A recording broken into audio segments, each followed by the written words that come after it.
Okay. We are live. Everything looks good on my end. Let's get this party started. Snacks may be along later tonight for at least a little bit. MS. Thanks for the thumbnails.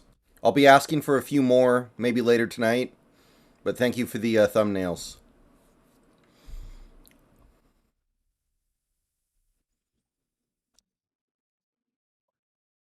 Bang, bang, bang, bang, bang. Da-dun.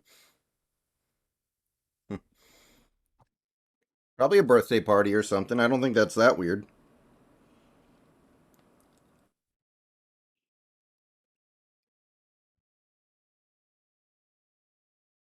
Ooh.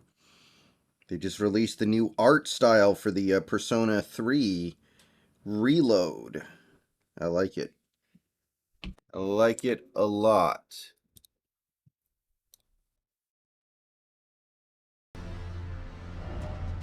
All right, cool. Thank you, Mask.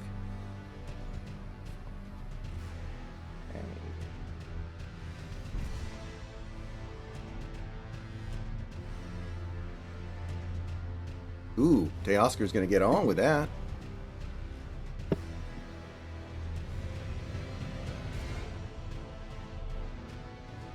So the Dame Lillard trade is not yet complete. So the trade that I've seen that I really like is the three-way with Portland, Miami, and Brooklyn. Brooklyn can send the Blazers Ben Simmons to be the tank commander and Claxton and what's his name, Finney Smith.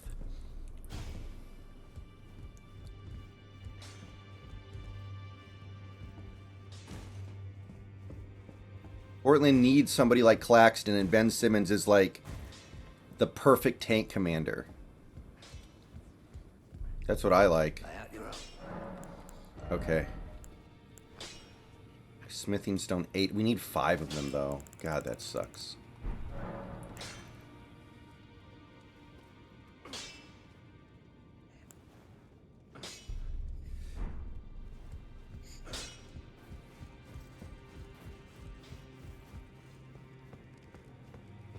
I see. Yeah, I need a Ghost Glovewort 8.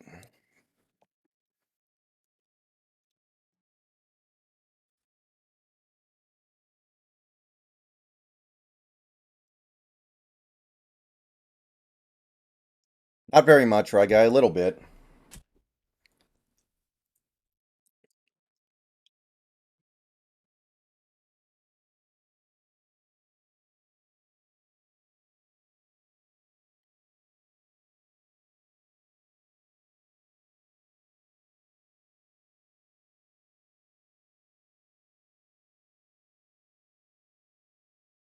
Uh, um,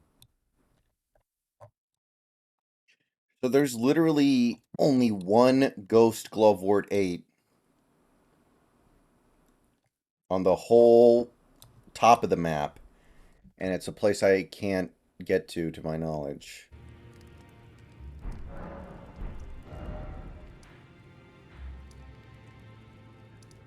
Hold on. How do I get over there?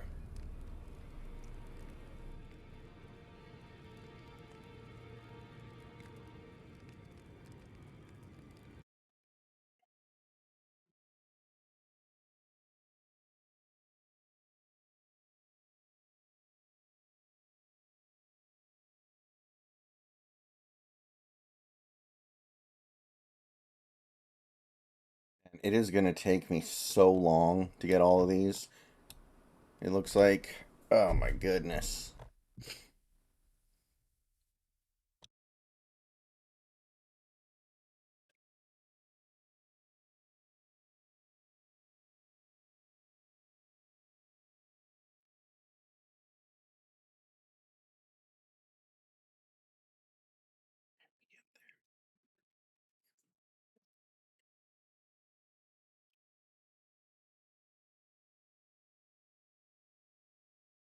Oh, Summer League's already started. I actually didn't know.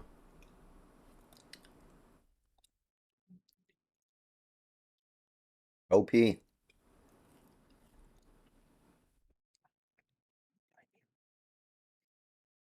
He's.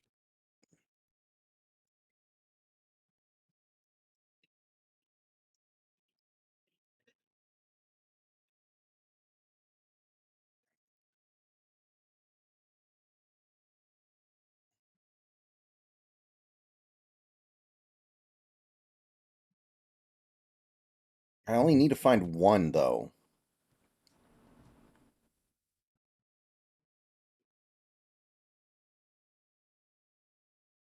Ooh, is that going to drop? Yes.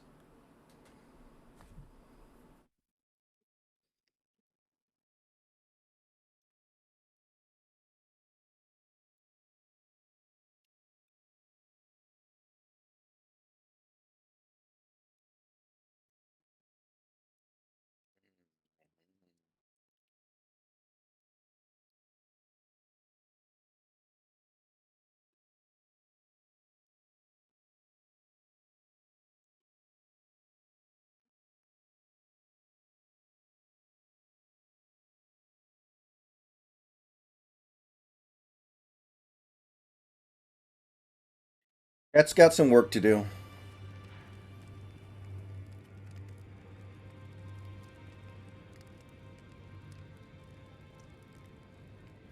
That.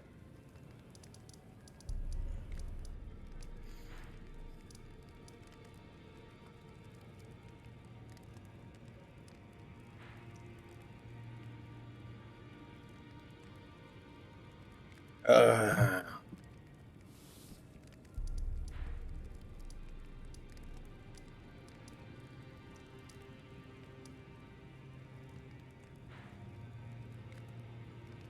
okay, let me think here.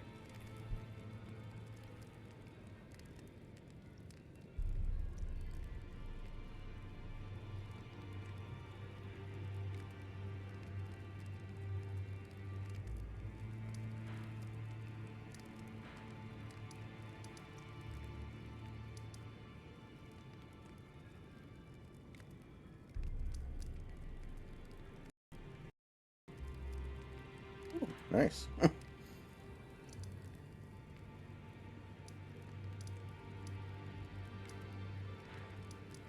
Okay.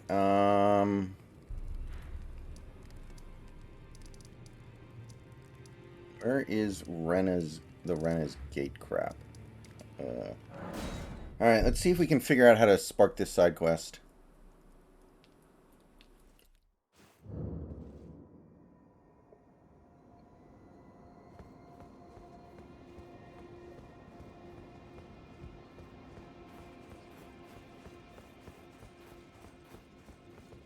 Shit. I did not want to do that.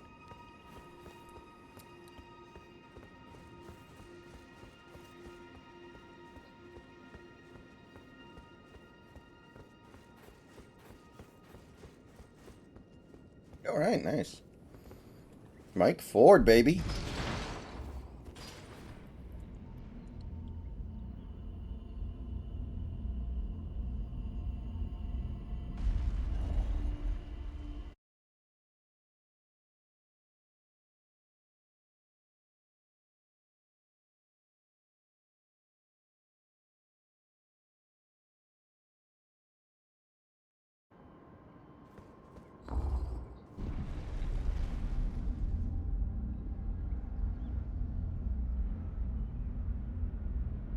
And Dylan Moore is not the guy we want to have up right now. Jesus Christ.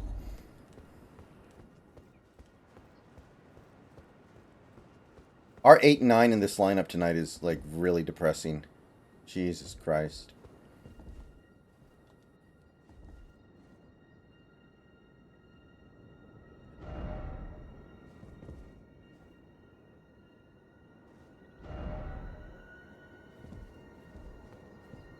So she won't really talk to me.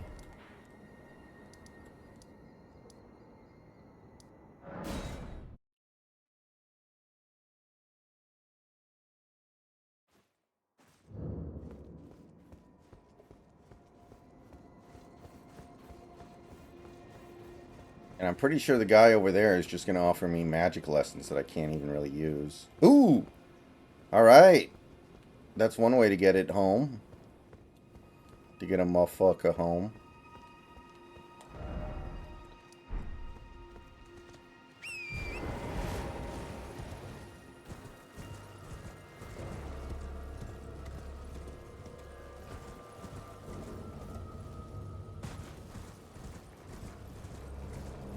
Troy Williamson. Did Troy Williams, like, never even play in a preseason game? I don't remember that name very well. Doesn't sound like a player that I recall.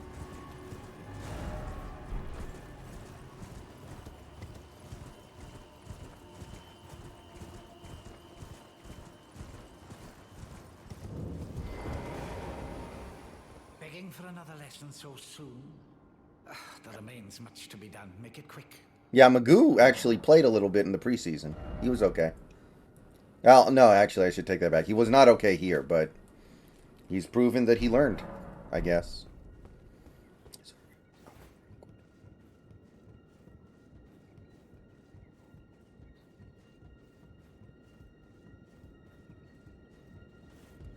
Okay, what's going on up here?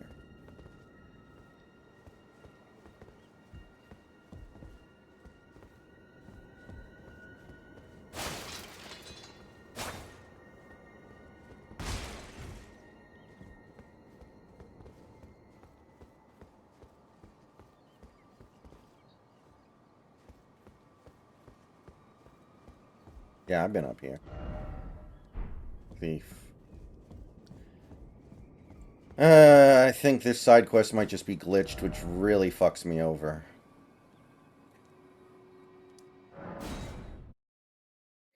God damn, time something up, dude. Everything. Too early, too late, too early, too late. The motherfucker can't time anything up for shit.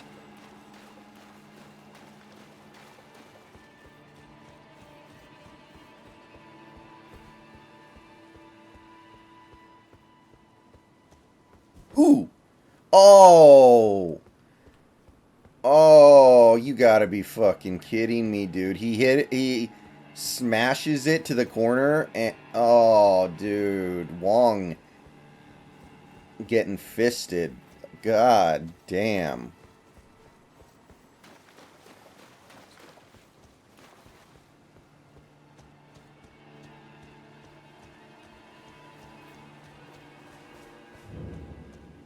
That's fucking brutal, dude.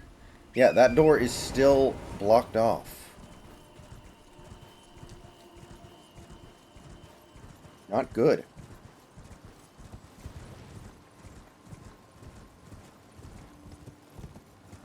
Yeah, I think this side quest is just dead. Shut for now.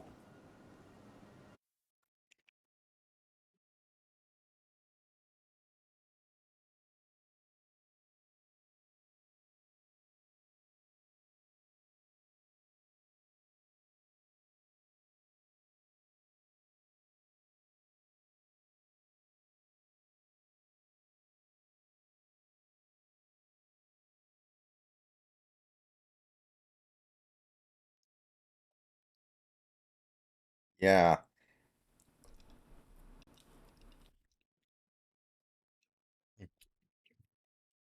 Oh, that's fun. That's like when Texas wanted to was deciding whether or not they wanted to sign RG3. They wanted him to be like one of their just like generic special teams athletes. They didn't think he was a real quarterback. And then he went to Baylor and beat them, I think, twice. which was OP.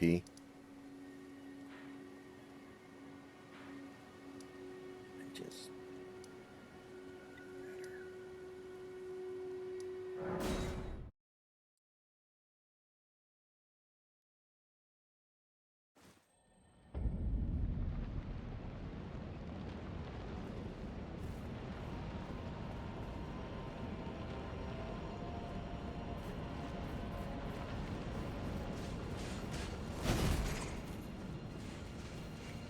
okay.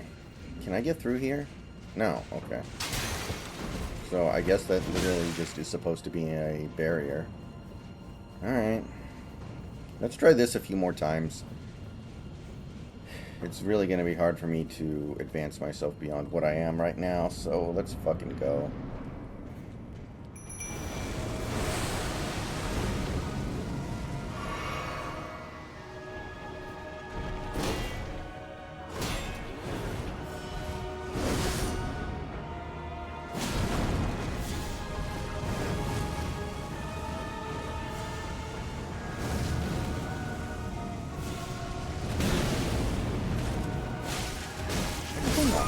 That was really bad.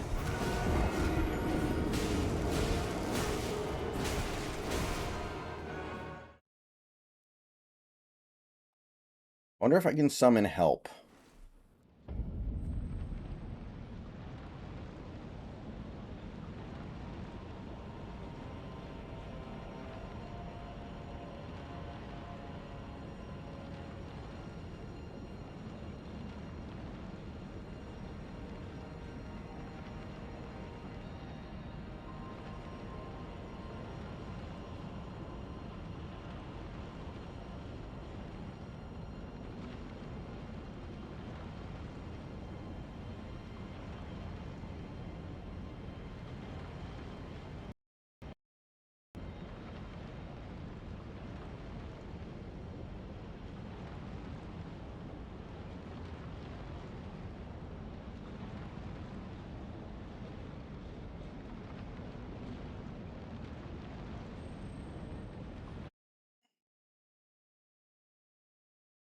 Let's see here. For calling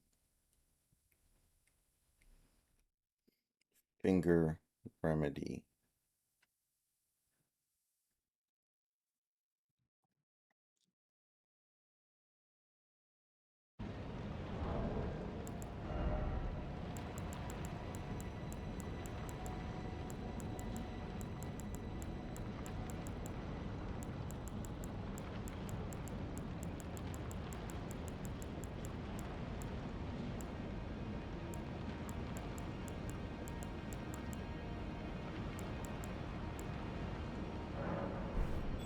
Alright, let's see if this helps.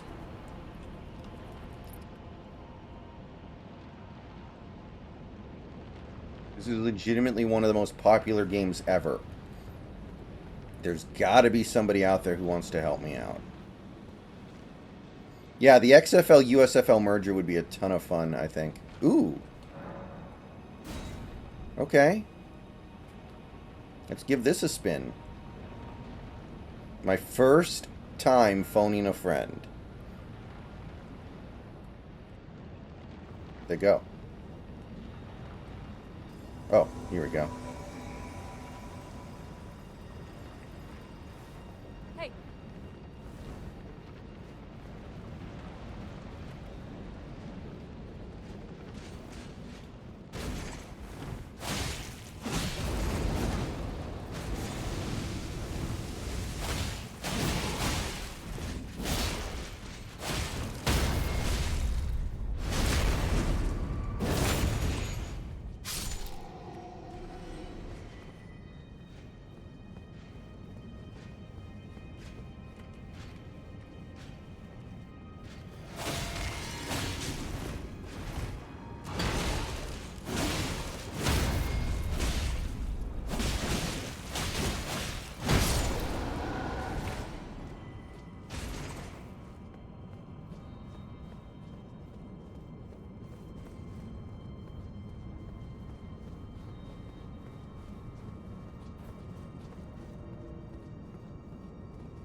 Oh, I can't do Ash summons because I have a teammate. Okay. Worthy trade-off, I think.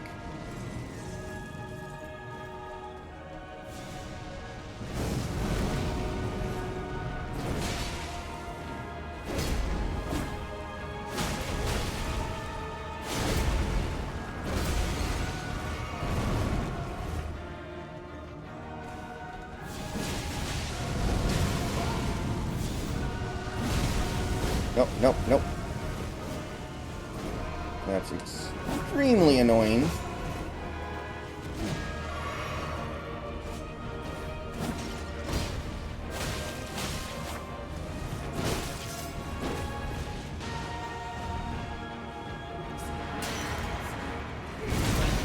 Oh, damn it, dude.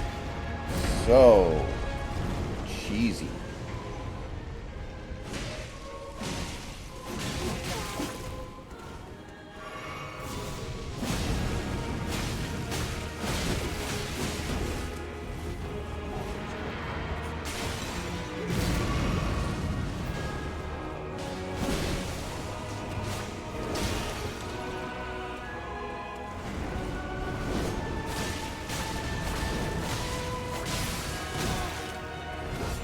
Lead damage, very nice. There we go.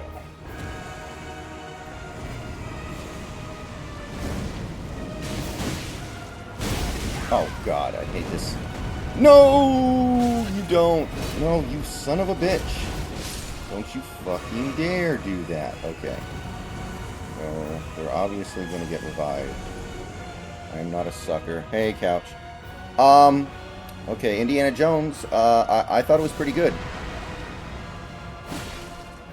I didn't have any real big problems with it. I thought it was actually pretty fine. Whoa.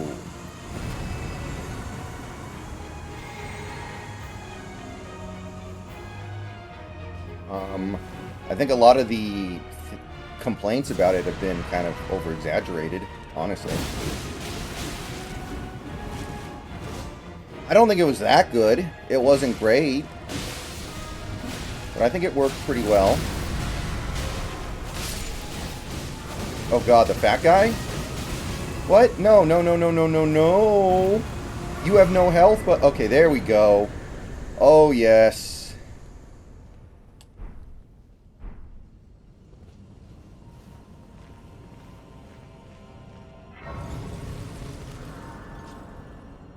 It's definitely better than Crystal Skull. It takes itself a little more seriously.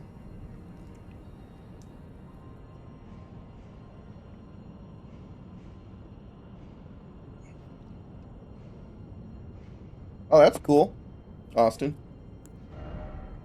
Okay, what do I want to grind up here? I guess we'll do intelligence.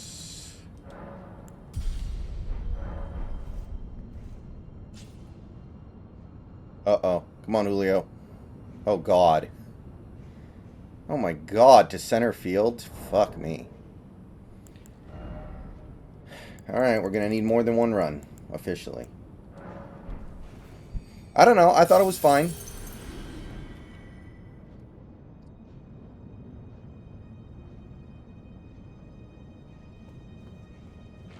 It wasn't nearly as schlocky as Crystal Skull. And, you know, I don't mean that as an insult entirely, because Indiana Jones is supposed to be pretty schlocky, but obviously Crystal Skull went in some ways that a lot of people didn't like very much.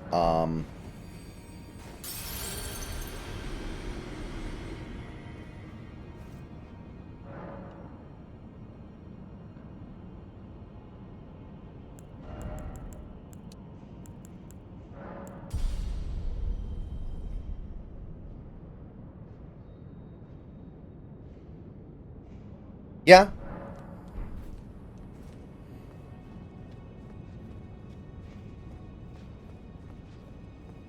They probably did the only thing they could realistically do with Shia. I don't have a problem with that.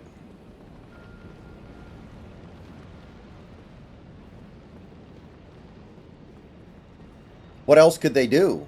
Short of bringing him back, which they already kind of said they didn't want to do. Like, there's really no other solution.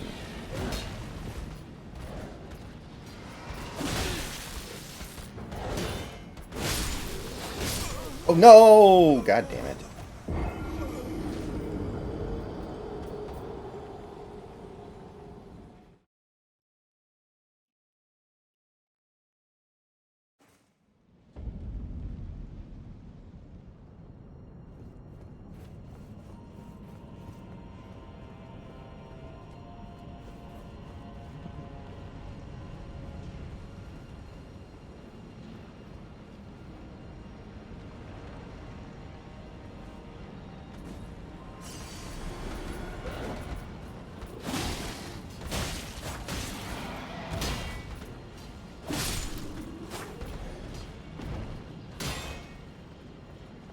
Yeah, I thought the movie was fine. I didn't even think the goddaughter character was very annoying. Like, there are a couple bad moments, but I thought it was going to be way worse the way people were talking about it.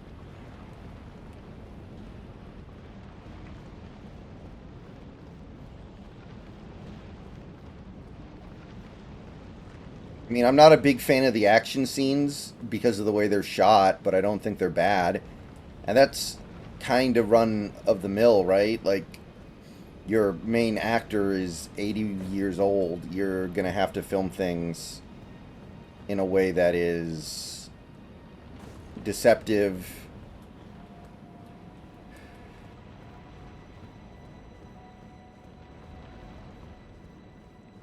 That's just the way that it goes.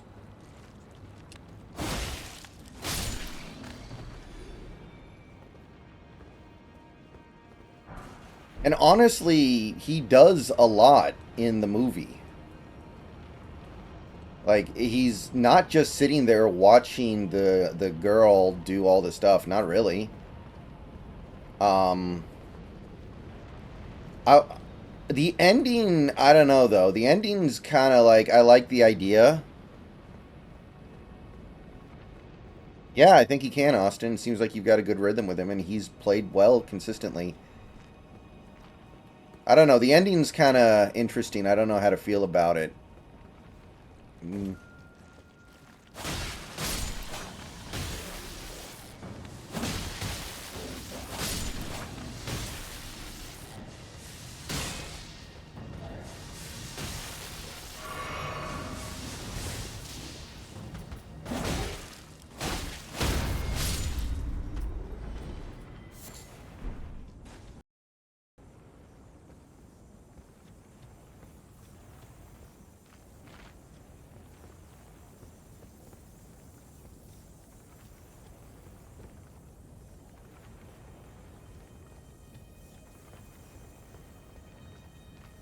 I mean, it deserves to bomb because it's not good enough to really justify existing, but I don't think it's bad.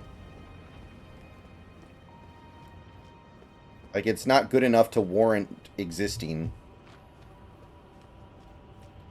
but it's pretty good. I'm not.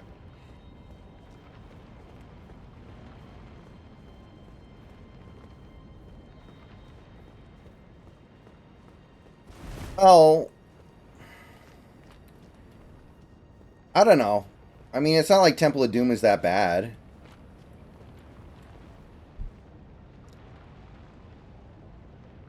It's got some problems, but I don't know. It is definitely better than Crystal Skull. I don't know if it's better than any of the rest, but that's not a terrible place to be. Ooh, man.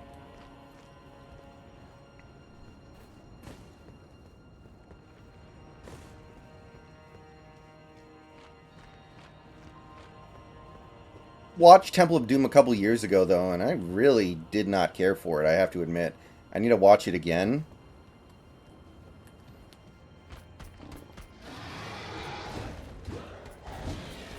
I like the director guy, James Mangold. He seems to have a pretty good feel for things. Like, Crystal Skull had a lot of jokes about how old Harrison Ford was. They don't do that much in this movie. And I think some people are going to probably appreciate that. Because that was something that, like, you know, it's like, it's not really that funny and it's kind of distracting.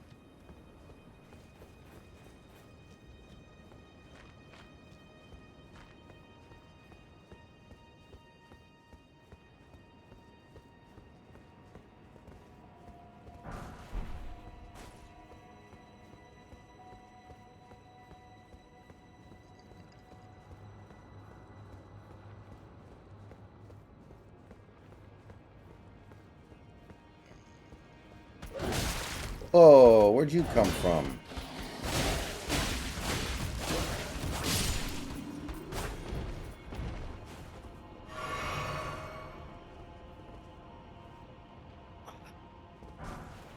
Oh man, that actually would have scored Kelnick if that crept through now that I think about it.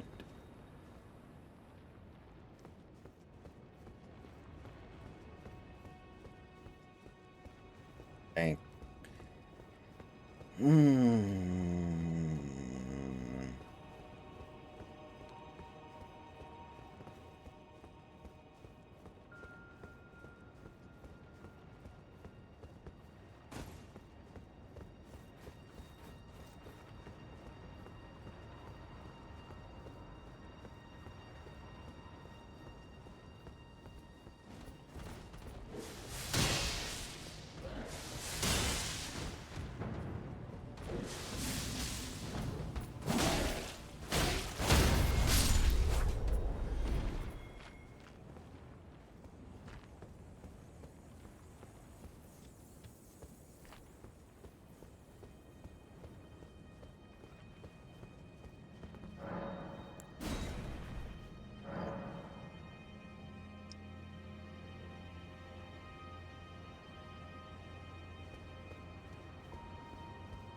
You know, I don't think there was a single superhero movie trailer before the movie.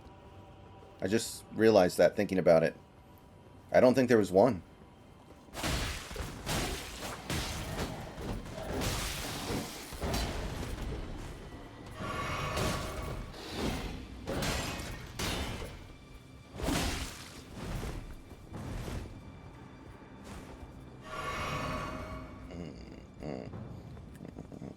Yeah, it had those. And it had My Big Fat Greek Wedding 3, and I didn't even know they made a second one of those.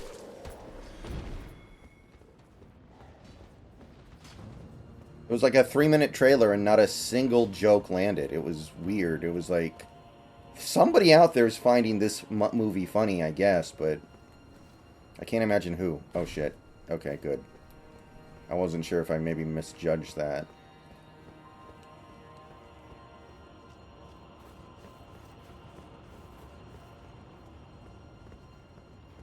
Had the creator too, which looks good. It's the same trailer we've had for a while though.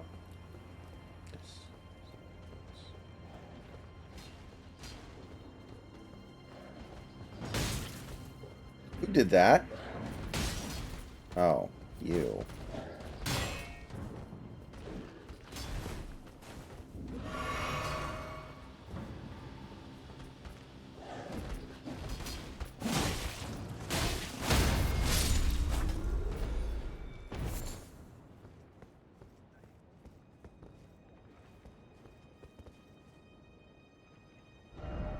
Oh, nothing.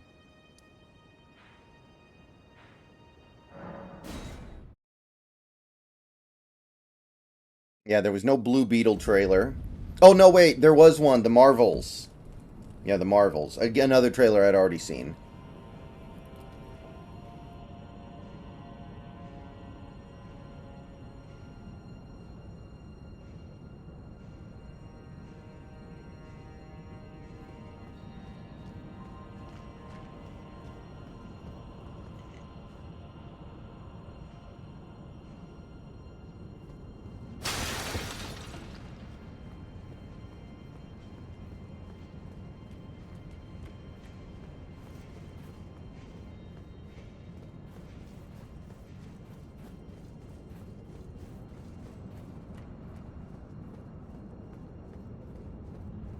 Oh, another one right here?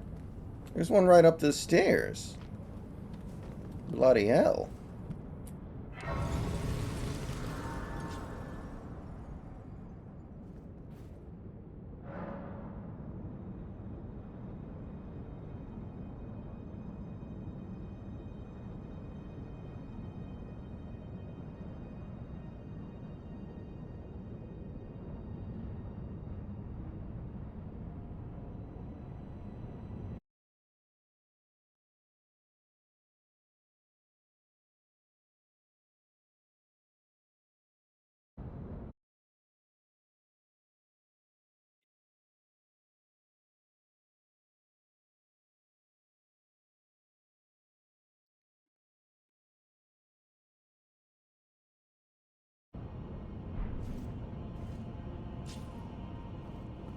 But I guess Indiana Jones is getting killed at the box office, so hopefully they don't do the female sequel after Harrison Ford either can't do movies anymore or dies.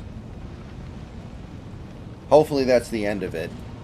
Like, we definitely don't need a sixth. We didn't even really need this.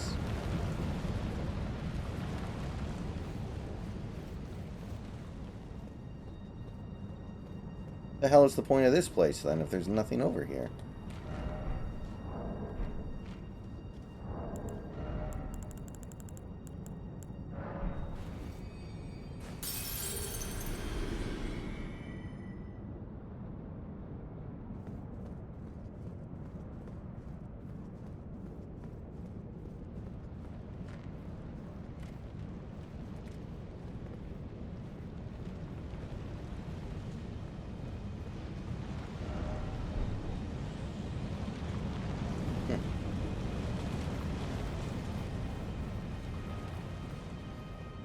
People keep talking about Chris Pratt playing younger Indiana Jones. That might happen eventually. And I'm not totally against that. I can think of worse ideas.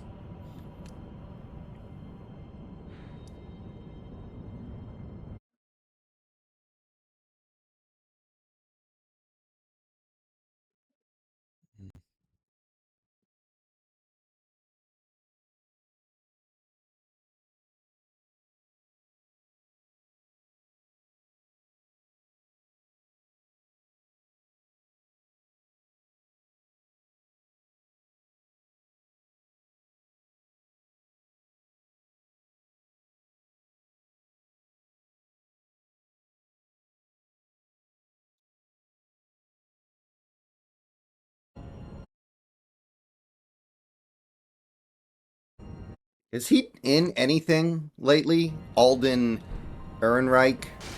I haven't seen him in a while. And I think he's probably a pretty good, so I think it's kind of weird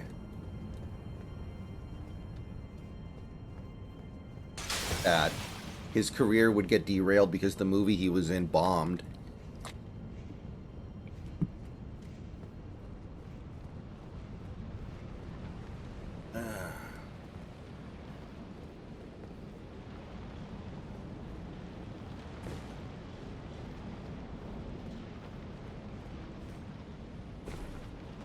Okay, not bad. I still think it's really weird that Harrison Ford likes Indiana Jones but hates Star Wars. Like, what's the damn difference? They're both entertainment. They're both, like, sci-fi entertainment, essentially. I know Indiana Jones is not really sci-fi, but it basically is.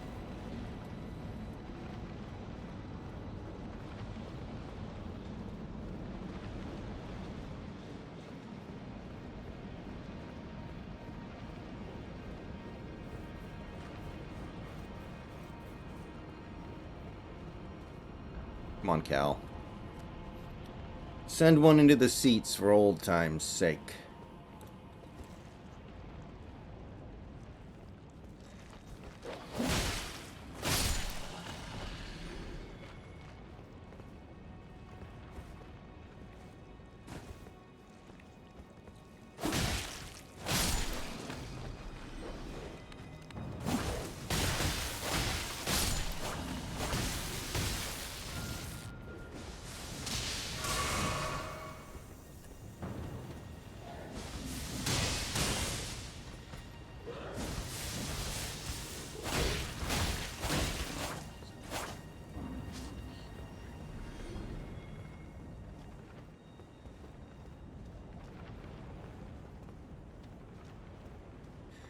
Jesus Christ, Cal.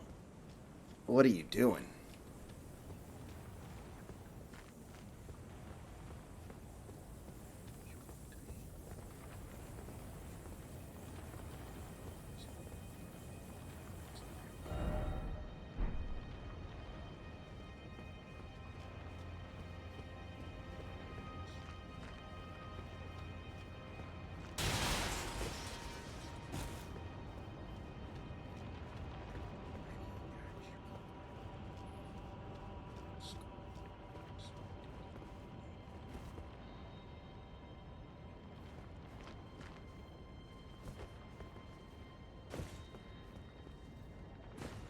Yeah.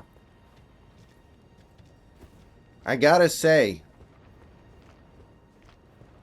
as someone who basically went through this last year, I don't know what they're so upset about. Either way, if you loved Dame and didn't want to see him go, like, on a personal level, that kind of makes sense. But it's your fault that you fell in love with a player. That's not how this shit works, and you should know that. On the other hand,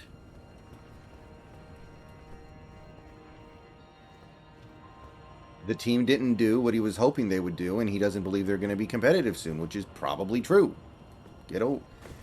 So, I don't know how to be upset at him, man. Like, he could have... I mean, he's coming off statistically maybe his best season. It's not like he's like Vince Carter, who intentionally tanked so he could force a trade out of Toronto. He could have done that, but he didn't. Like, that's a situation where I totally get the hatred. Like, Vince Carter literally started throwing games to get out of Toronto. That I get.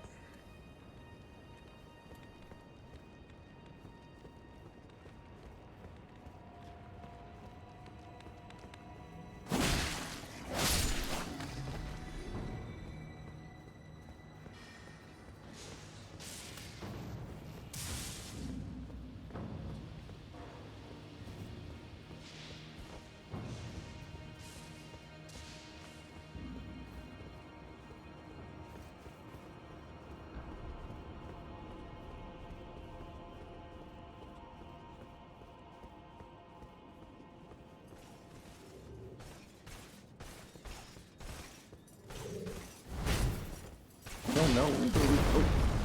God, I hate fighting these guys. They hit really hard. They have a ton of HP. Like, what's their weakness?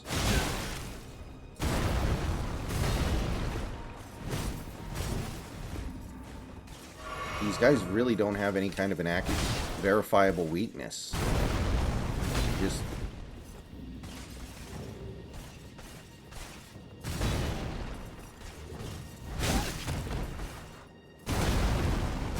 Really? Really? Really?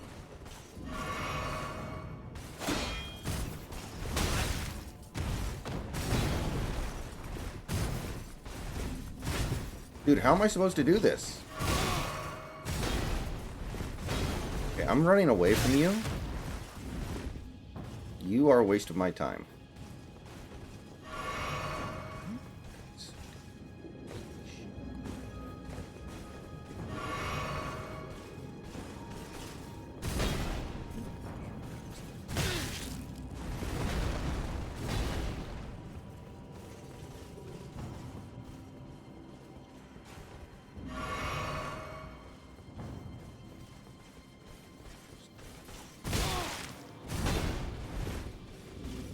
Ha! Fucker.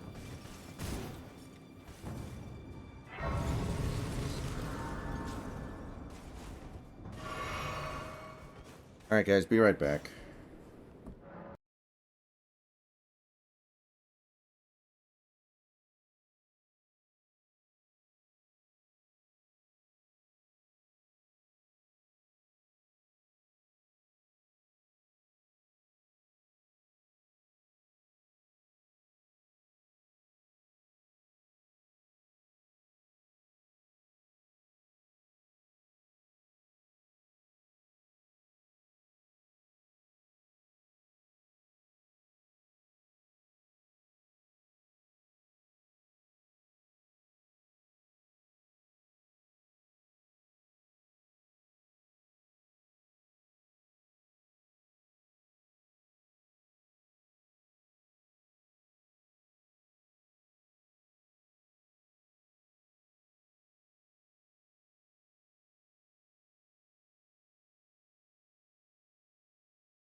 Okay. I'm just grinding up a little bit over here so I can do the level before I move on to a potentially dangerous place.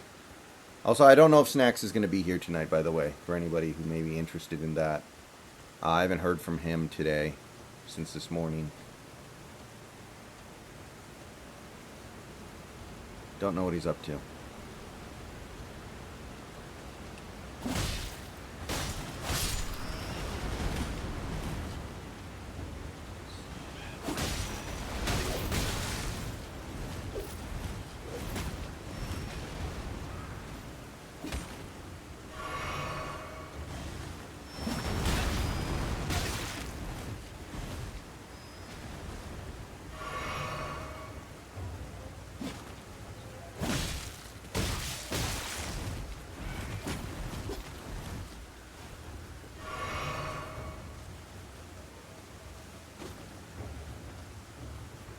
And Wong is I'm sorry.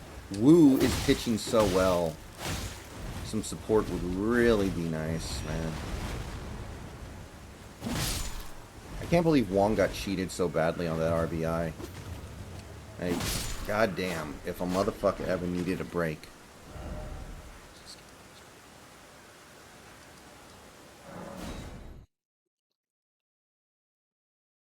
Yeah, I saw that, Big Country. It's not really that important of a trade, though. I don't think a ton of it. I don't like what it represents, but the trade is, you know, whatever.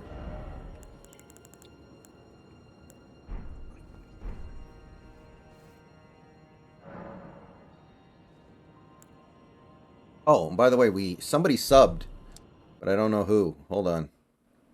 Who subbed? I missed the sub. I'm sorry to whoever subbed to the channel. I missed it, but thank you. Welcome to the channel. Thank you for the sub.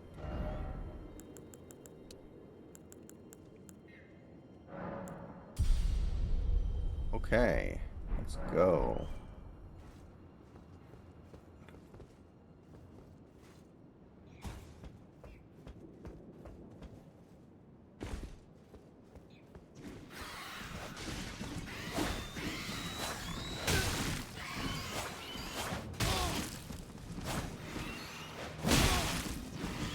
Oh, really? There we go.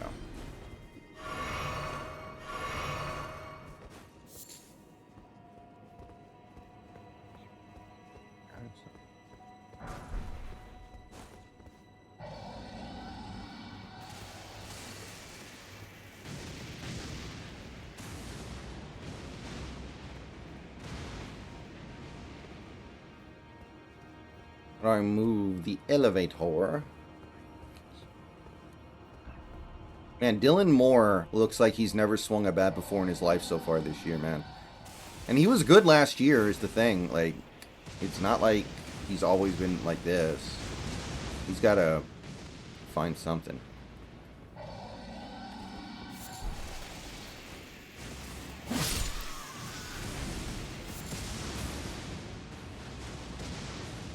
Yeah, he looks like he's never stepped in a batter's box before in his life.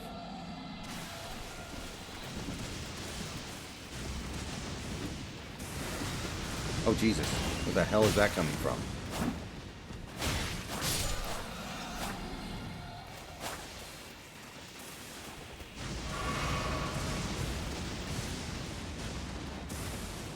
Can somebody explain to me why we don't just cut Wong or, like, send him down to Tacoma or something? Like, why is he still on this team? He doesn't do anything well. Literally, Jose is better in every way. Oh, Wong got a hit. Good for him. Wow. I actually said that shit, and then he goes and he gets on base. But anyway, my point stands. Like, he's the starter again, basically. What the hell? Why is Caballero now, like, the backup? When he does everything better.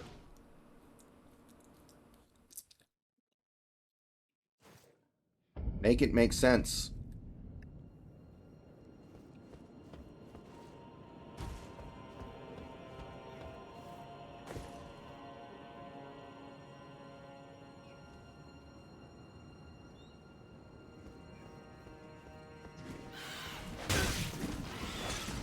Fuck off, birds.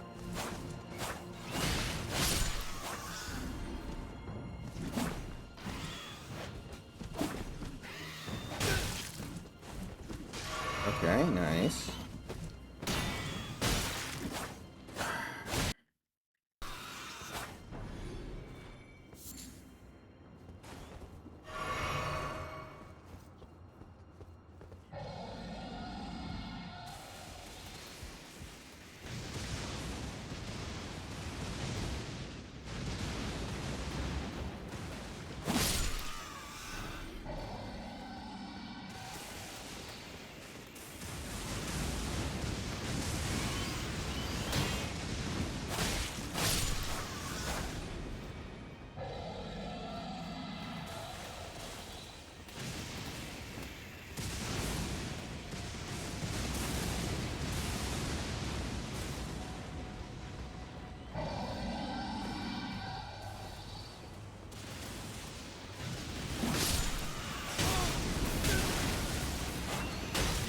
What the?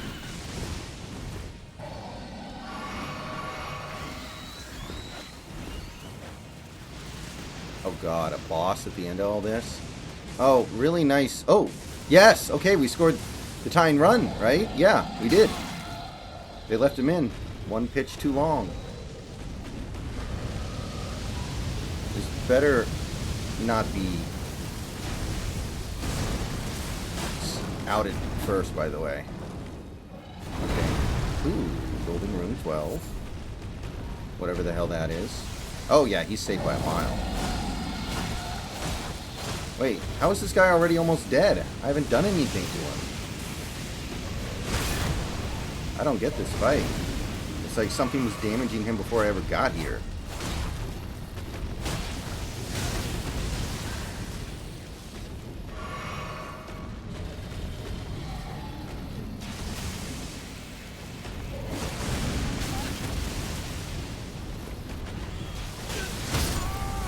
Are you fucking kidding me?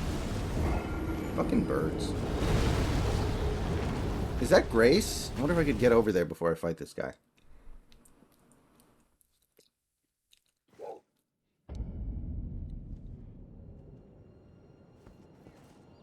I don't really have any runes, so I don't really care if I die and lose them. I don't have a significant amount. But these guys are really freaking annoying. Holy shit.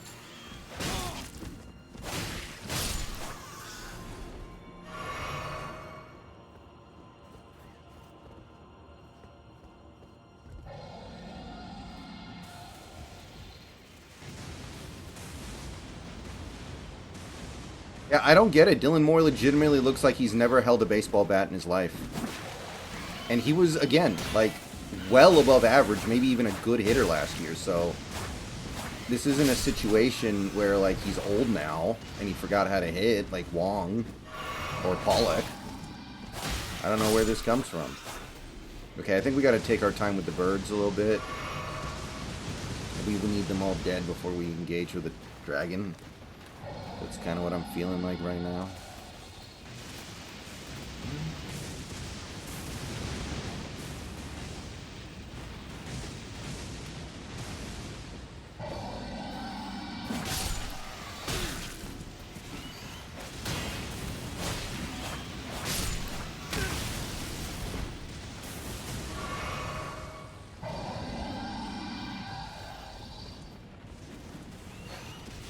Wait, where'd you come from?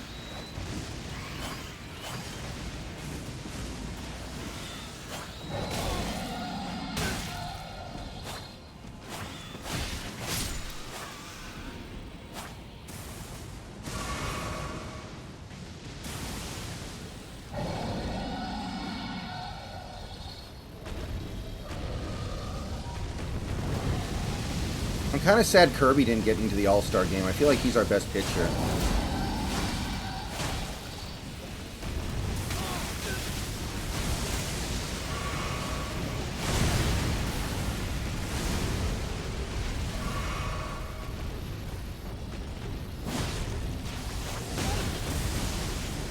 Well, we will not be winning the game here, but that'll at least make the last couple endings really interesting here.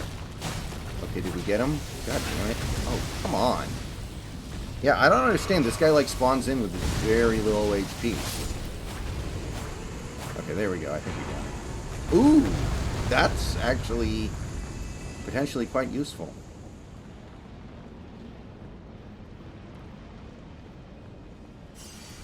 I don't know what their ERA plus is right now, but I would assume that Kirby's is higher. Or, yeah, better.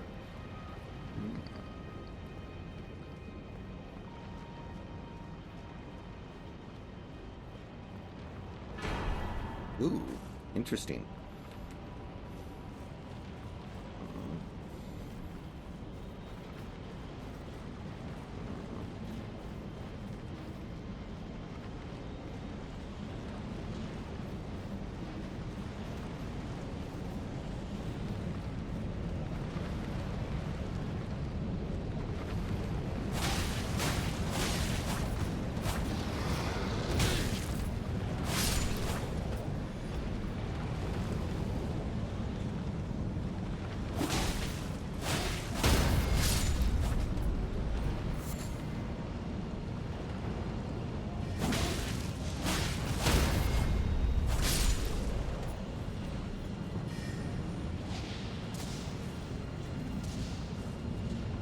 Really?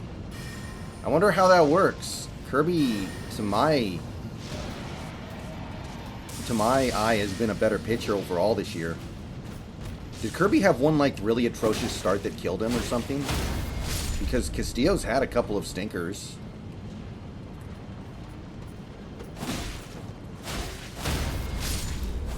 Did Kirby give up, like, 8 runs in 1 inning in a game or something, and it just completely tanked his overall?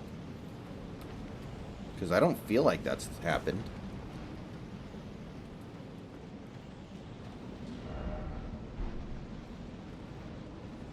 No, I'm not excited about this, but it'll do. Oh, God. And he's going to be chucking shit at me the whole time? Well, that's fun. And it homes in.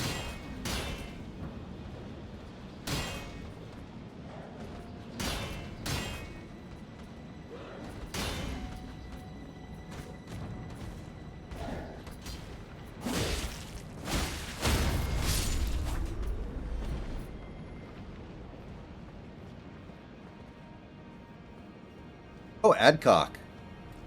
Adcock's in. Wild. Ooh. Oh, okay. For a second I thought this was like an ally.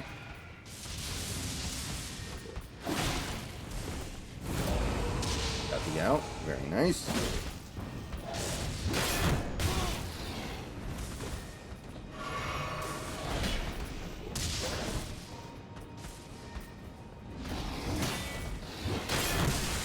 God.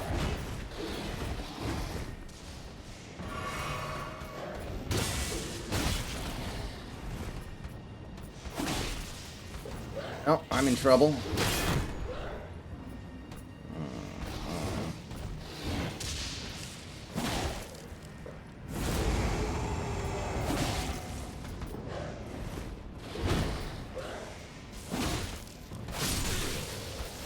Oh God, I'm almost out of health. I really need a Sight of Grace to be up here.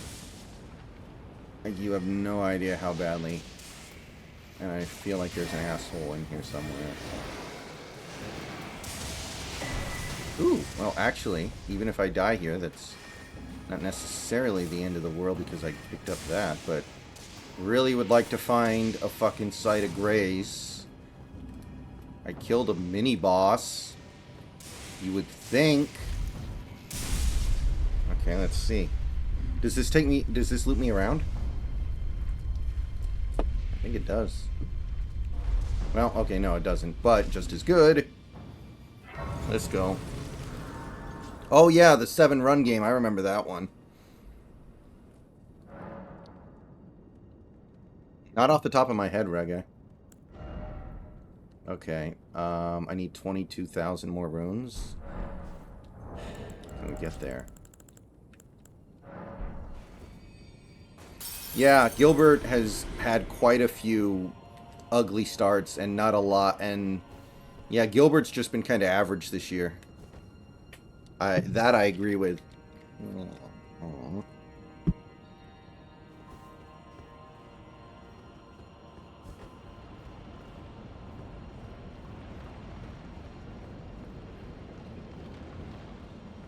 Actually, before I keep going,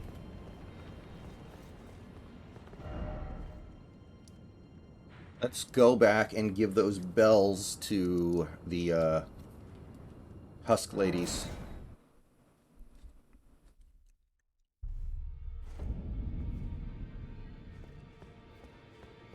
So after this Mariners game is over, I'm gonna switch over to Final Fantasy 16. Just so you guys know, that's the plan. I'm playing this until the Mariners are done.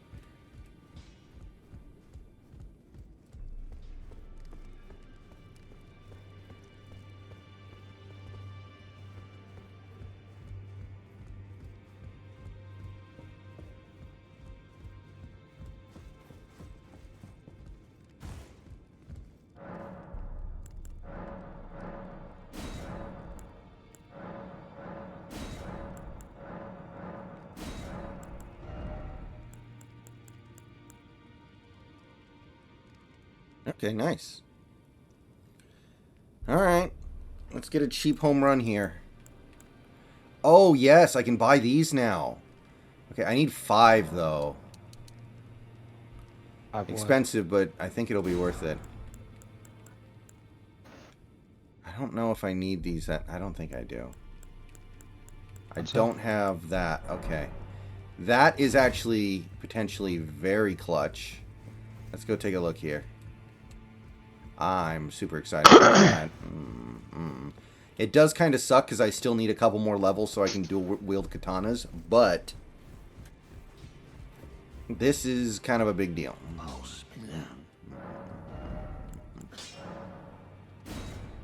Ancient.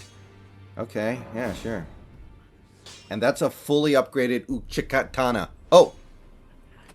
Okay. Snacks. Check, check, Yeah. check. How you doing? I'm pretty bad. Uh, you mean specifically or generally? No, I got up about a half hour ago. I Oh, had like one of the worst and most vivid nightmares of my life, and I'm like fucking like my hands are shaking. I've had nightmares like that. I know that's not fucking fun. No, it's not. I've been there before. Oh boy. I am feeling sick. I've vomited a few times. Really? Yeah. You know, I gotta say, I've Not never had a nightmare that made me vomit. That's, not an enjoyable experience. it is not. But look on the bright side.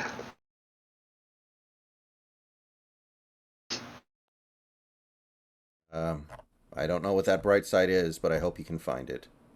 I'm waiting for you to tell me. Oh. Well, anyway, I saw Twitter trending Jackie Chan. Mm-hmm. I learned something I didn't know. Apparently, Jackie Chan has a daughter that he disowned Mm-hmm. because she's gay. Oh, really? I didn't know that either. Yeah. And supposedly, even though Jackie Chan has a net worth of $400 million, his gay daughter is homeless living on the streets because she's been disowned by Jackie Chan.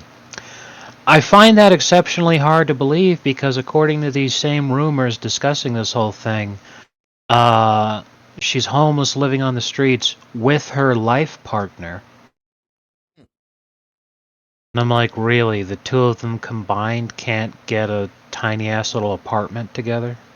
What country do they live in? And that's another thing too. No one's really discussing anything. They're just like, oh my god, Jackie Chan disowned his gay daughter. Now she's living on the streets. Mm-hmm. Well, like everyone seems to be talking about that. No one seems to be saying, by the way, here's his daughter and here's the situation and all this other shit. Blah blah blah. Well, like now I could believe him disowning his daughter because celebrities do that kind of shit all the time. Because just because you're famous doesn't mean that your family is going to be normal or worthwhile people. The example easiest to come up with in my mind is Lawrence Fishburne and his daughter. Oh, really? Yeah, Lawrence Fishburne's daughter decided to have a career in porn, and she uses her real name for that because she's banking off of her father's fame. I see. That would So upset me Lawrence too. Lawrence Fishburne disowned her, and he also sued so that she has to change her stage name to be different enough to where it's not just like her straight up birth name. Yeah.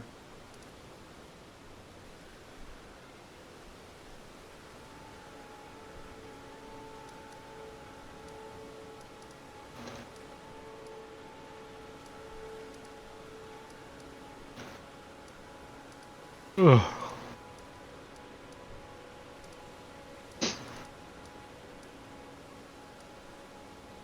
What would drive somebody to do that?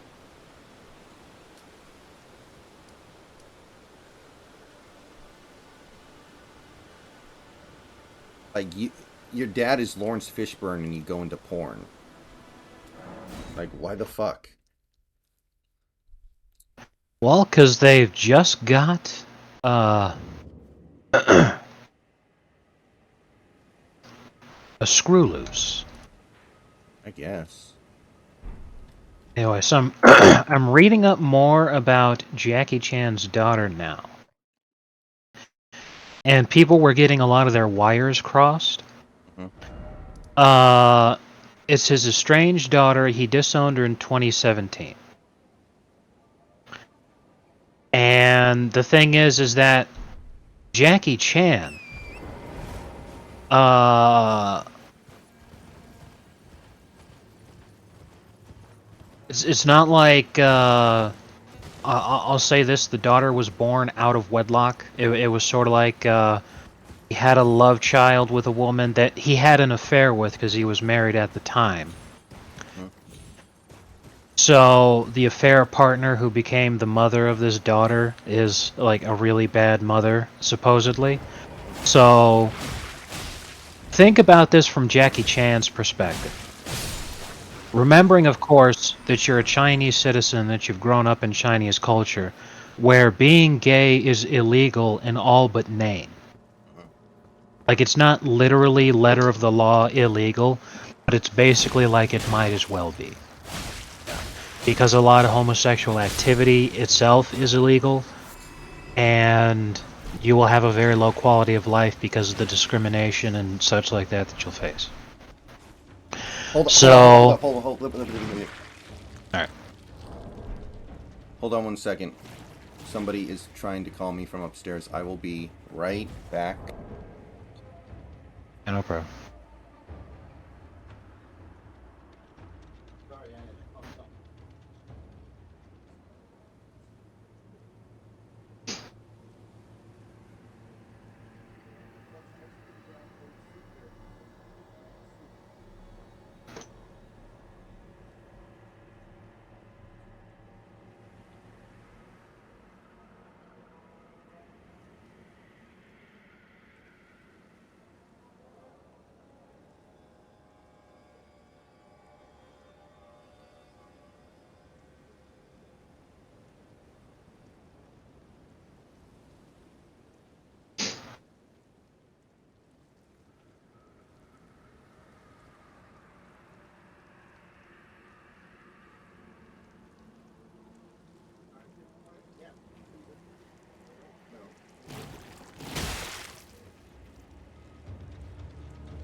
God.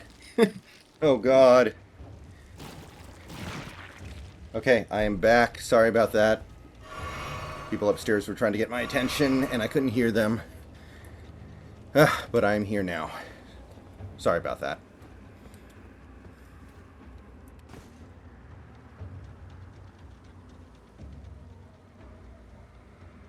Alright, so anyway. So, yeah, Jackie Chan famously had a love child in the 90s. Uh, the media called her the little dragon girl when she was a kid or whatever. So, let's see. In 1999, Jackie Chan found himself in hot water when he confirmed to the world he'd had an affair with Elaine, Chinese last name I can't pronounce, beauty queen 19 years his junior, and that the 1990 Miss Asia winner was pregnant with their love child. According to various sources, Chan cut off contact when he found the news. When the news broke about an affair I'd had that resulted in a love child, the media frenzy was like a bomb going off. It wasn't a mistake I could fix by saying I'm sorry. So he apologized to his wife and son, and it was never mentioned again. He basically just like, okay, yeah, fuck it. The gay daughter of his didn't know her father growing up, and she never took Jackie Chan's last name. In 2015, she said, "He never existed in my life. I will never regard him as a father." So she said that before the whole controversy or anything. She just says that she's not angry with him, but she never really wished to see him. Oh, so he didn't actually disown her in the sense of like it was a recent thing that he did because she was gay. It just happened to be that she was gay, and he was like he never had a relationship with her at all ever because it was a child of an affair, and he just wanted to like forget about that mistake and move on with his life in a different direction. So all the criticism people are throwing at him, especially him trending on Twitter and all this bullshit, is people like, oh my god, he disowned his daughter for being gay, which is not at all true. He's never spoke with her at all because she's a love child from an affair that he had. I find it interesting that he doesn't have to pay some form of child support, though. Is that not how it works in China? Uh,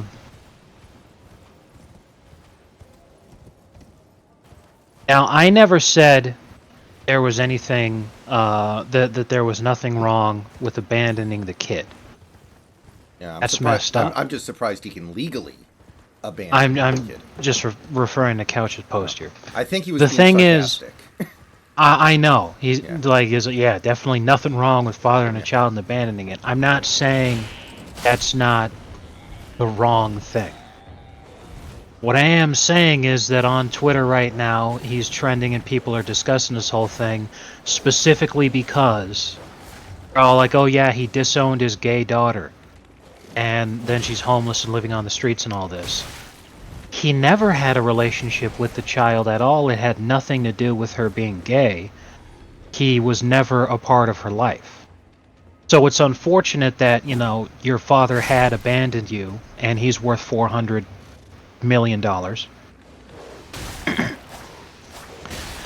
And yet, in spite of the fact that he has such a high net worth, you know, she did spend part of her life as being homeless. However, her mother, who Jackie Chan had an affair with, who obviously is part of her life, wasn't helping to take care of the fucking kid either, and considering that she was a former beauty queen, she's obviously doing better than the average person. Having your child, because the kid's 22 now, I think she'll probably turn 23 later this year, because remember, 1999, her mother was pregnant. She was probably born in 2000. Right. So 5 years ago, you'd be 17, 18, and that's when she's homeless. So teens that are homeless is something that happens all the time. because of bad parenting and shit like that. However, if Jackie Chan was never a part of this child's life, he's not the first one that you really point the finger towards in terms of her misfortune, because you've got her mother who is actively part of her life and everything. And yeah, like you're saying, I'm surprised that Jackie Chan doesn't have some sort of obligation that he needs to pay. But I don't know anything about Chinese or especially Hong Kong, because this whole thing is happening in Hong Kong. And up until very recently, Hong Kong has been separate legally in a lot of ways from China. So maybe things are extremely different there. Maybe if you denounce a child for whatever reason, you don't have any kind of obligation to them. Oh, base. I don't know. I have no idea. But the whole reason I went in the direction I did initially to begin with is because I think it's extremely fucked up that people would be pushing this narrative that Jackie Chan was a part of his daughter's life. By the way, they don't mention it's a child out of wedlock. They don't mention that it was a child of an affair partner. They just say, hey, by the way, Jackie Chan disowned his daughter for being gay. Which is not true and leaves out an absolute shitload of context. If you should talk about it in any way, you should sit there and say, now Jackie Chan fucked up because he had an affair which resulted in a child. And then he just abandoned the kid. He never fucking did anything like that. And as fucked up as the Karl Malone thing was, because when he was in college, he knocked up a 13-year-old. Even he was more of a father to that kid than Jackie Chan was, because he financially took care of him. And after the kid graduated from high school, he repaired the relationship that they had, you know.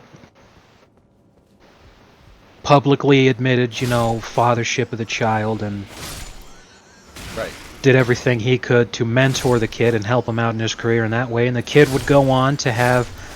Now, when I say successful, you know, it's successful from the perspective of the average person, but not exactly like the guy's Hall of Fame or anything. But he went on to have a successful career in the NFL. He had a couple of years he played in the NFL. I would consider that a resounding success. Probably made more money than I did. Right. Did that with Karl Malone's help, because Karl Malone himself, having been a very famous professional athlete, would have had a lot of contacts and a lot of people who could have helped them out. So, you know, he did right by the kid. He obviously didn't do right by the mother, but he did right by the kid. He did a lot more right than Jackie Chan did. But you can't sit there and shit on Jackie Chan for abandoning his gay kid, because before the kid was even born, he abandoned the kid. He didn't, like, have a loving relationship with the child until he disowned her because she's like, Dad, I think I'm gay. And he said, you are not my daughter anymore. And then out into the streets you go, which is the narrative that they're pushing on Twitter, which is why he's trending. Everyone's all like, yeah, he disowned his daughter and left her homeless in 2017. Granted, given the fact that he is Chinese, if that was the circumstance, he very well may have done that. Yes. Because I'm looking at a tweet right now. This is the one that's really started the discussion. It has 1 million views and 2,227 retweets and over 9,000 likes. And it says, Jackie Chan disowned his real daughter at a... I'll just give it a shot. Chok Lam. Probably fucked up pronouncing that, but, you know, I did my best. Yes, you did. In 2017 for being a lesbian. She and her wife have been experiencing homelessness since. Jackie Chan is worth $400 million. Now, that's the post. But then you look at the context and all this, and Etta, I'll just call her that because it's way easier, made headlines in October 2017 when she came out as a lesbian in an Instagram post which received overwhelmingly positive feedback. I'm shocked by the support. It's a little crazy right now, but I hope it leads to good things. 1 year later, she announced that she and Andy Autumn, a Canadian Instagram influencer, were married in Toronto before returning to Hong Kong.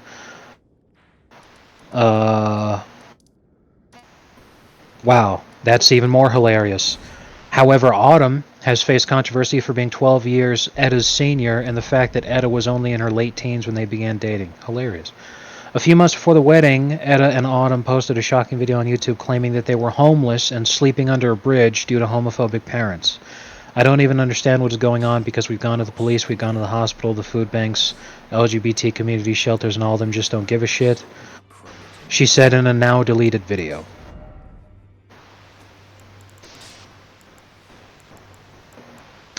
Yeah, that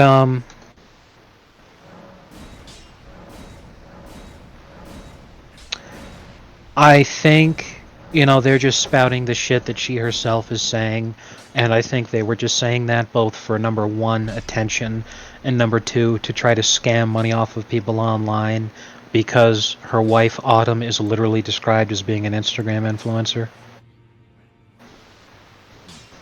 Plus a groomer, that's nice. But Hey, bust out the old Stone Toss comic. So, when did you choose seriously. to be gay?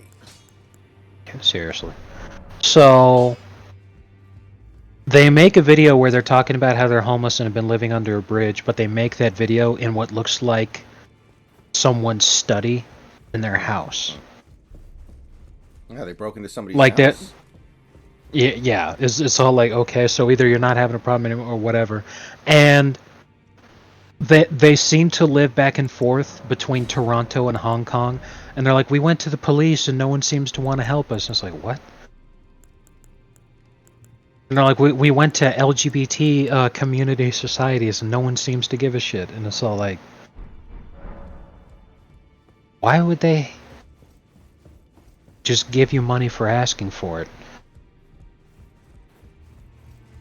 The police would surely show you to a shelter or something. It's just dumb as hell. Stop hitting our players with baseballs. Jesus.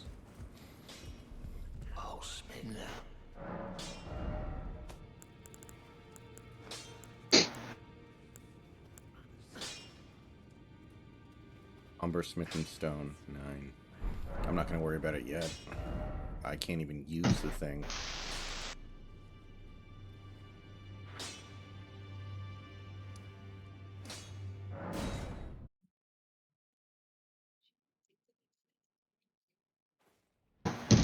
So anyway, I did see Indiana Jones today. And how'd that go? I thought it was okay. It was better than Crystal Skull, I think. But I praise. And the reason I say that is because a lot of people are saying the Crystal Skull aged a lot better considering how bad this one was. well, I mean, Crystal Skull is really schlocky. Yes. This one isn't, and I know. I mean, don't get me wrong. Indiana Jones is always going to be a little bit schlocky because of the nature of what it deals with and what it's influenced by, and it's obviously going to be a little schlocky. That's part of the fun. Right. Exactly, good quality schlock. Like, an example to me is, remember in Raiders of the Lost Ark when the U-boat stops the boat at Indy and Marion are on? Yeah. And the Nazis take Marion and go off with her, but they weren't able to find Indy, and they're looking for him.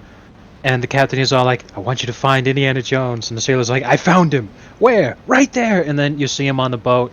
And then, like, all the sailors on the ship, they're, like, exaggeratingly saluting him and cheering him and all this kind of shit. Mm-hmm. Like, while the music is swelling and Indiana's sneaking on board the U-boat.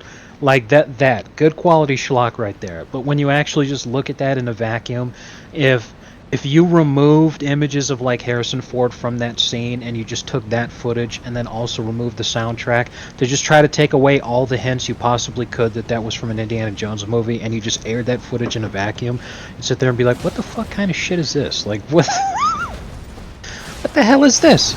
But then, good quality schlock. Yeah, Temple of Doom is really schlocky. Yeah, and Temple of Doom was my favorite.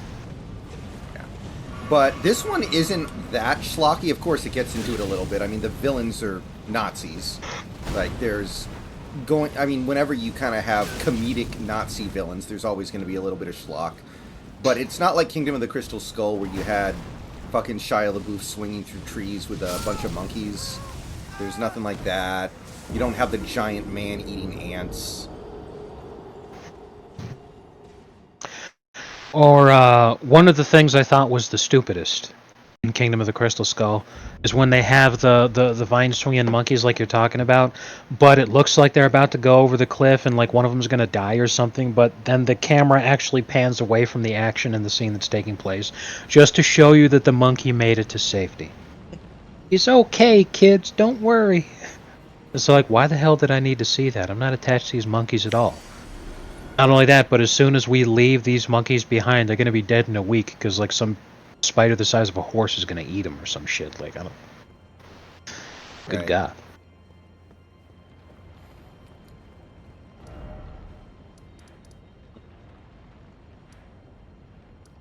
Wow. The end of the movie gets a little bit crazy. And I have mixed feelings on it.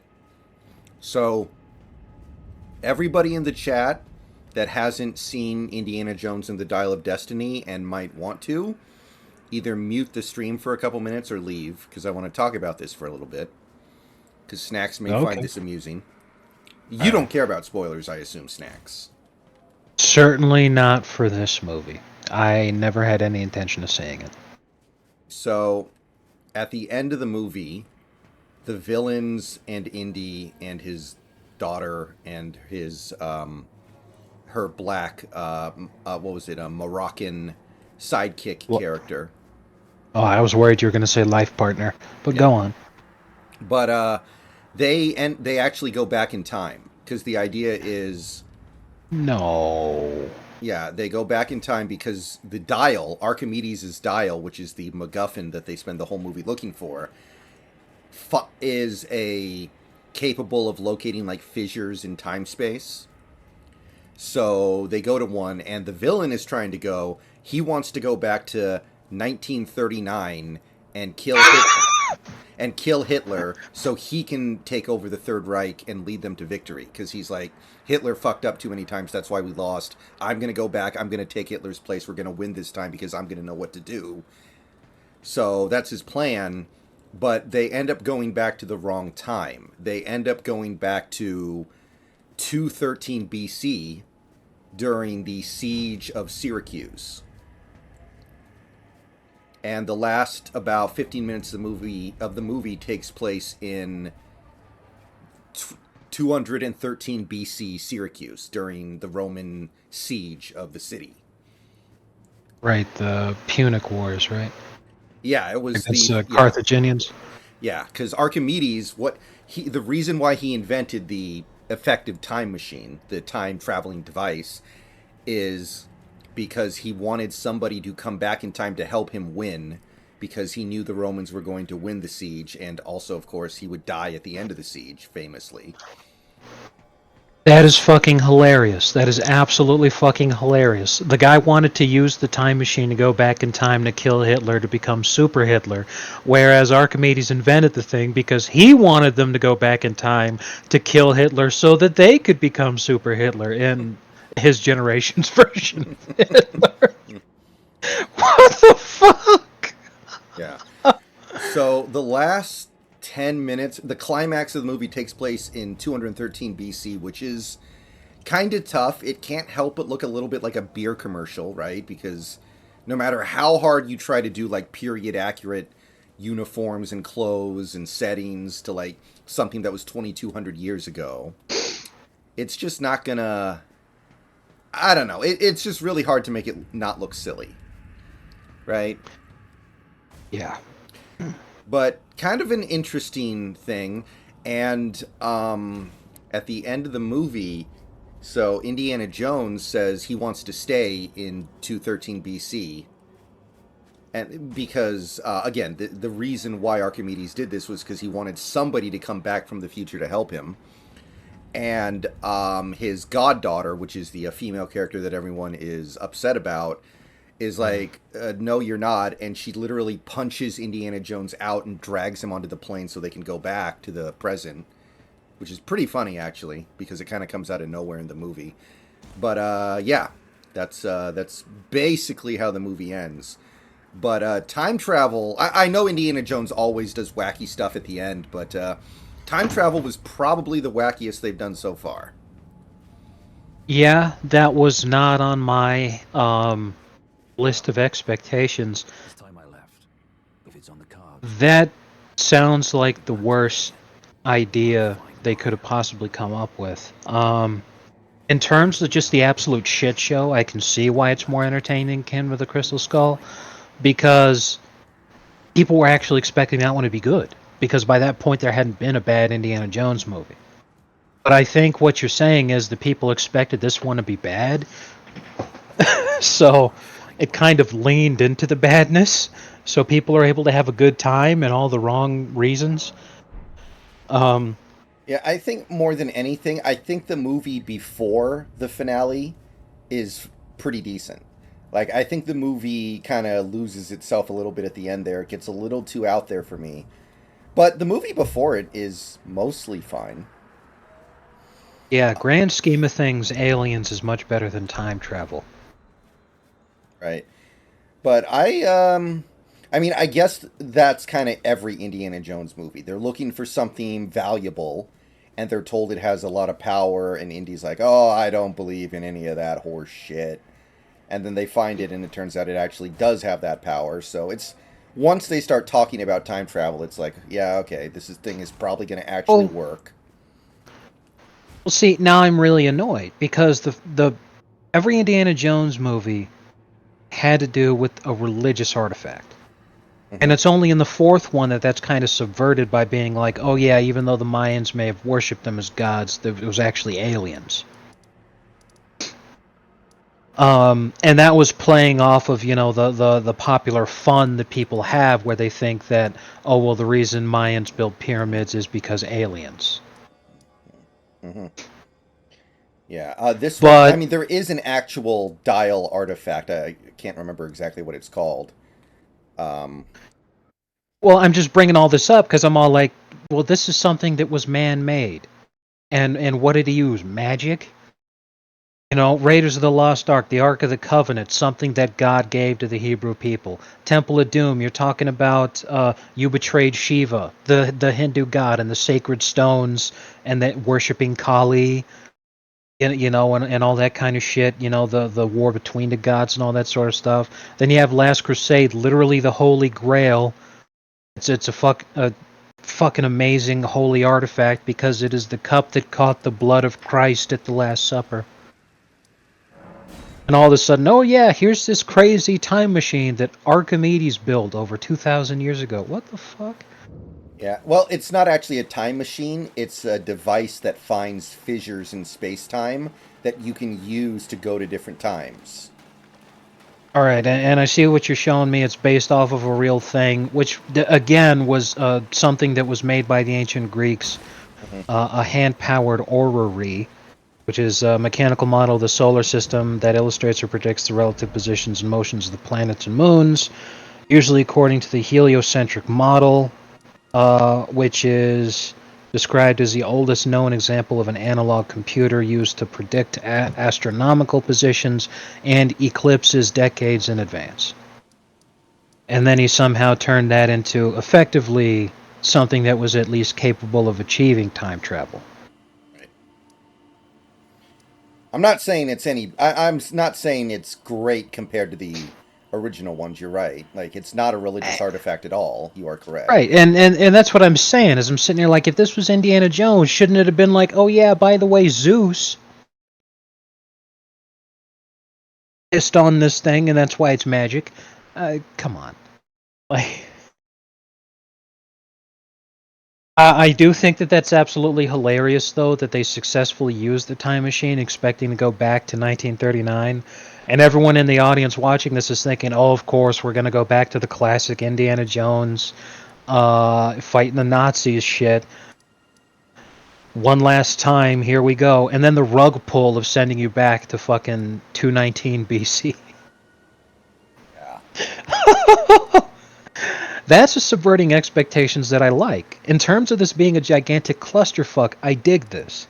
In terms of being something I would spend my money on and actually go through the hassle of going to a movie theater to watch, hell no. This just sounds like something I would enjoy in terms of watching the clusterfuck unfold. So I'll probably watch scenes of this thing on YouTube some months from now when it finally comes out. Mhm. On YouTube, I mean.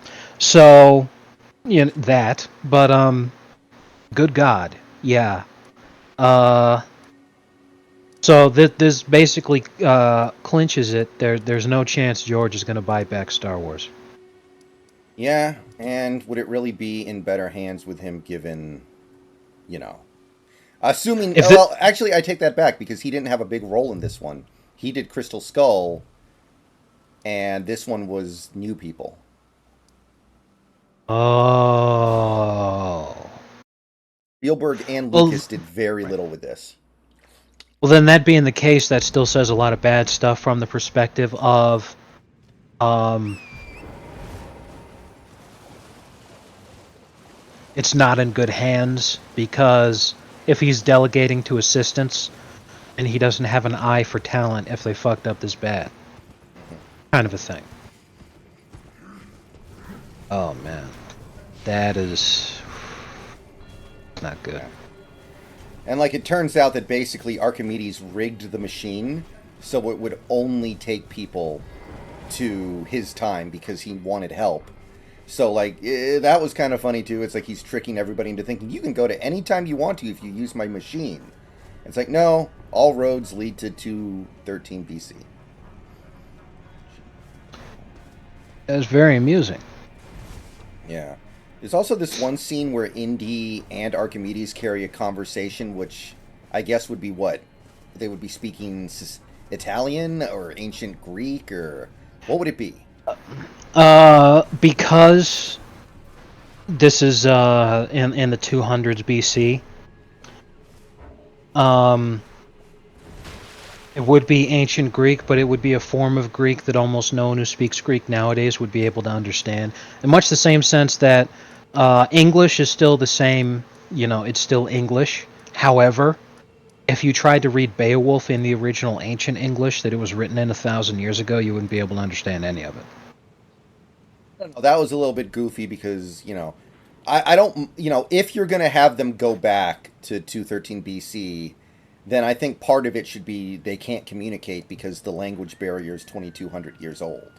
So the fact that they were able to communicate Yeah. is like, Right. Moreover, accents are a huge thing too. Trying to tell me that you'd be able to speak, like, let's say you're talking to the Romans, so you're speaking Latin. So you're speaking Latin and you're telling me that you're going to have a 2,000-year-old Latin accent to understand the local dialects? In present day, with the internet and with things being as fucking ubiquitous as they are for the English language, as they are in the present day, it is still difficult to understand idioms and slang and just the way that people regularly speak. If you take the average American and have them talk to the average British person or the average Australian, it can be extremely difficult sometimes, depending on who it is and where they're from and what their accent is like and all that kind of shit. If we still have those problems nowadays, now you're sitting there talking about a language that you're 2,000 years removed from how they would speak it. You wouldn't understand any of their metaphors, any of their idioms, any of their slang terms or anything like that. And because you're arriving during a time of war, they're going to hear a guy who has an accent that they don't recognize, who doesn't seem to have any grasp of their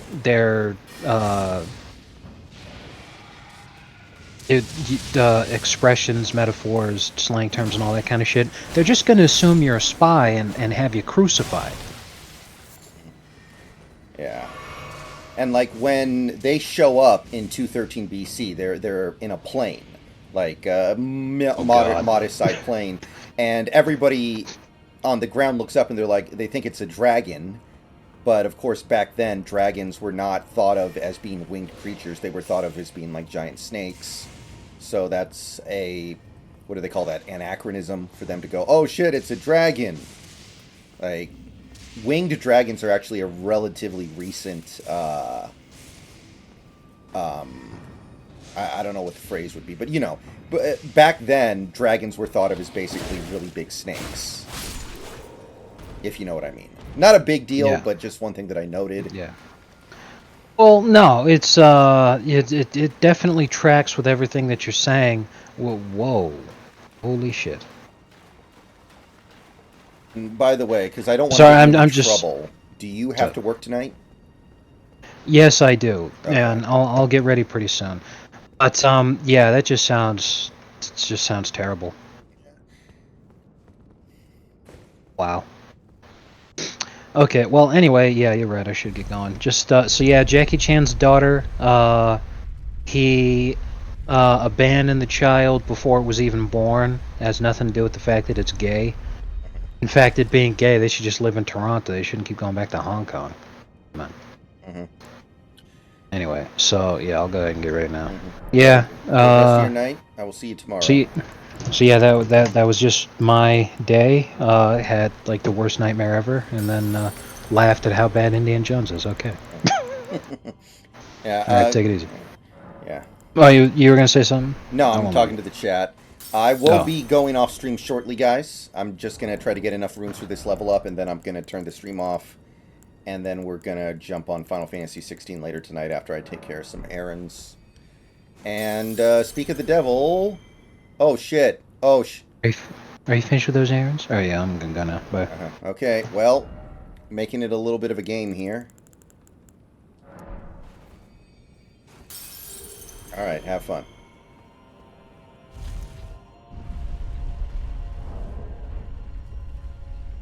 Man, that did not look like that was going to get that far. I thought that was safe. I did not think that was going to get anywhere near the fence. Dang. Alright. Just got to get one more out. Oh, this guy was the guy who hit the home run earlier. Son of a gun.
Wilmer Flores.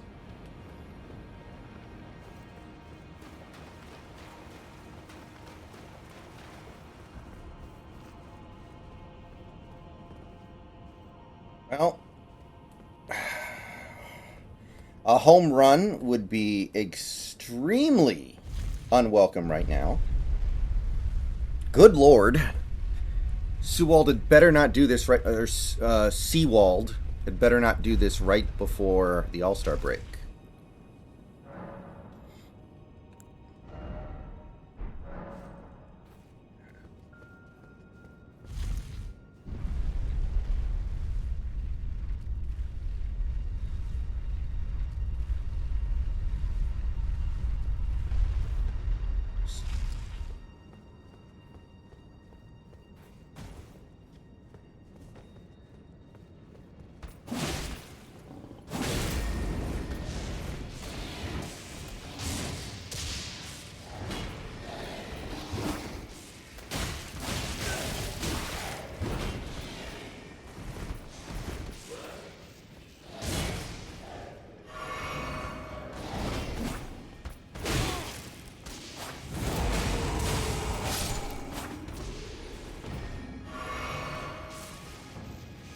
Come on. Swing at it. You know you want to.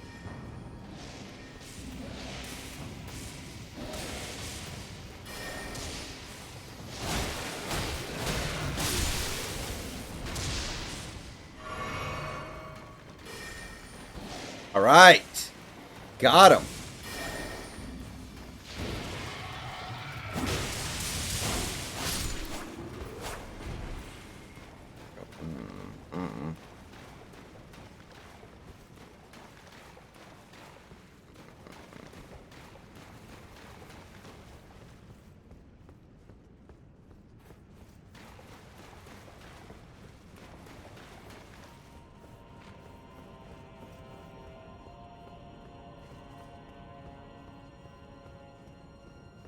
Alright guys, let me just grind up one more level. I need to do this like 3 more times. And then I'm going to go ahead and do some errands and then switch over to Final Fantasy 16. No, my haircuts are really simple, right guy. My haircuts are extremely simple. I do not need anybody doing anything weird.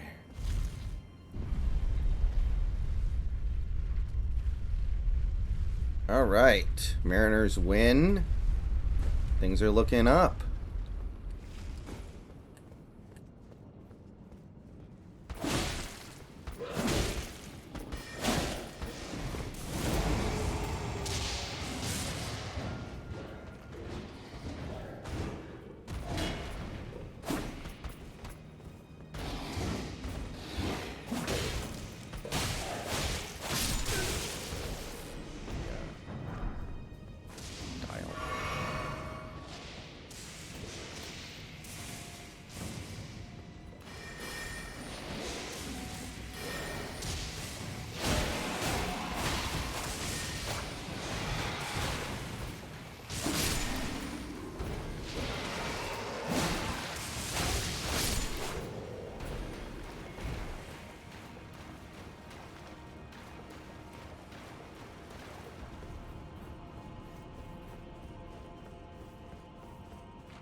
Basically.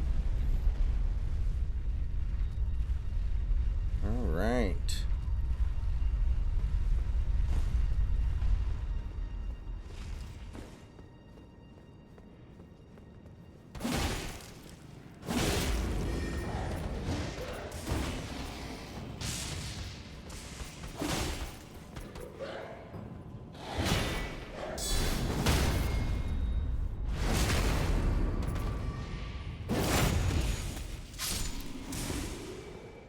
Alright, this will just take another couple minutes, and then I'll be getting out of here temporarily.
damage.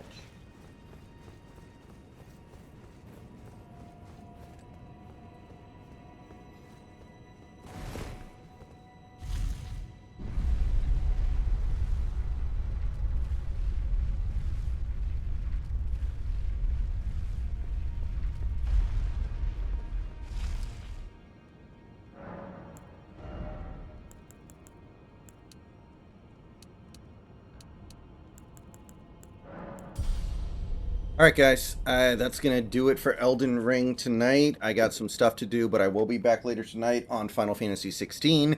Going to do that for a few hours. Obviously, tomorrow is a holiday.